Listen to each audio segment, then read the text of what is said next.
بسم الله الرحمن الرحيم. اللهم صل وسلم وبارك على سيدنا محمد.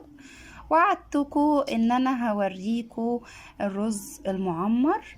بصوا كده يا جماعة، عايزة اقول لكم الريحة طالعة فظيعة وطعمه تحفة جدا جدا جدا.